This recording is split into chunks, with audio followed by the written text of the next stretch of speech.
cenit y astro, conforme. Del polo al cenit, 90 menos latitud.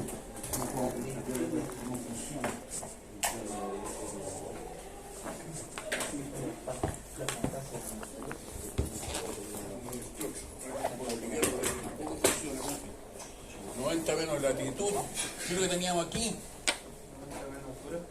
Cortina, 90 menos declinación. Y aquí. Ah, esos son los lados. Son arcos de círculo máximo, ¿o no? Y los ángulos. El arco de ecuador entre estos dos meridianos se llama ángulo al polo, que en este caso es al este, ¿o no? Y este angulito que está aquí es el Z, ¿o no? Que en este caso es igual al ZN, ¿o no? Conforme. Entonces, hasta ahora lo que han hecho ustedes es resolver un triángulo cuando se dan dos lados y el ángulo comprendido, para poder aplicar el teorema del coseno. Dos lados y el ángulo comprendido. Entonces los lados son este y el ángulo comprendido es este, ¿o no? Entonces usted calcula esto, el Z, y calcula esto que está aquí. ¿Conforme? Bien, en identificación, se me quedaron los colores, no falta el azul. En identificación,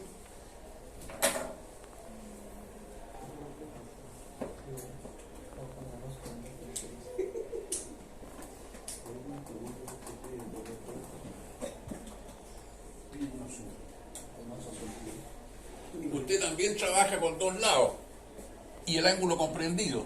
Este lado y este ángulo, el Z. Conforme. Esto, igual que el anterior, del polo norte al cenit.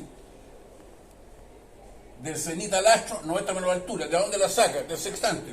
¿Y esto de dónde lo saca? Del alidado, el Z, arco de horizonte. Estos ángulos son arcos de ecuador, estos son arcos de horizonte, ¿o no? Sí. ¿De acuerdo? Entonces, aquí tenemos dos lados y el ángulo comprendido. Dos lados y el ángulo comprendido. Cuando teníamos estos dos, calculábamos el tercer lado, el opuesto al ángulo comprendido. En este caso, estos dos lados, el opuesto al ángulo comprendido es la declinación, ¿o no? Y en vez de, y además de estos dos lados, calculábamos este ángulo. Ahora, además de este lado, vamos a calcular este ángulo, que es el ángulo formado en el polo. Así de simple. Sí. Pero eso es cuando el astro está al este. Si el astro está al oeste,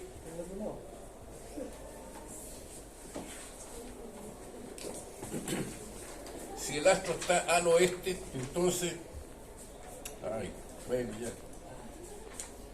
Aquí tenemos 90 menos declinación, el polo norte. Aquí tenemos el cenit, 90 menos latitud y 90 menos la altura. Este ángulo, arco de ecuador, ángulo al polo hacia el oeste, que dicho sea de paso, bueno, y aquí tenemos el Z, pero esta vez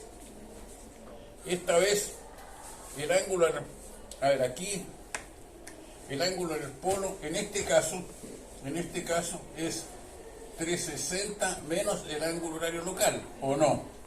Porque el ángulo horario local es todo esto. Ángulo horario local del astro, ¿o no? Claro, aquí el ángulo al polo es igual al ángulo horario local.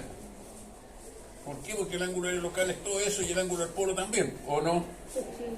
Pero aquí el ángulo, el arco de horizonte entre el vertical del astro y el vertical del astro y el vertical principal, este arco de horizonte, ¿no es cierto? Ahora es el Z para poder trabajar en este triángulo, pero el ZN es todo esto.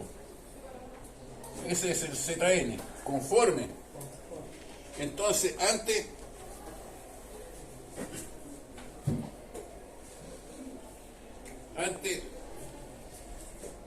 trabajamos, ¿qué hice aquí? Claro, 90 menos la altura, 90 menos la creación y el ángulo formado en el polo. Con esos dos elementos, más el ángulo comprendido, calculábamos la altura. Y el ángulo Z, y el Z lo transformábamos en ZN, conforme. Pero ahora, ¿no es cierto?, igual que el de arriba, trabajamos con estos dos lados, con este y con este, y calculamos calculamos la declinación, conforme. Calculamos la declinación y calculamos el ángulo formado en el polo. Ahora, ¿cómo sabemos si el astro está al este o al oeste? Si nos dan, ¿no es cierto?, la altura entre 0 y 90 siempre, no puede tener otro valor porque si no estaría debajo del horizonte, así que disparate. Pero el Z o el ZN depende del azimut, de 0 a 360. Si el azimut es menor de 180, quiere decir que el astro está al este, así o simple, ¿o no? Y si el ZN es mayor de 180, quiere decir que el astro está al poniente, ¿o no? Así de simple. Conforme. Bien, entonces, ya teniendo el concepto fundamental, ¿no es cierto?, de la planificación, para dónde vamos,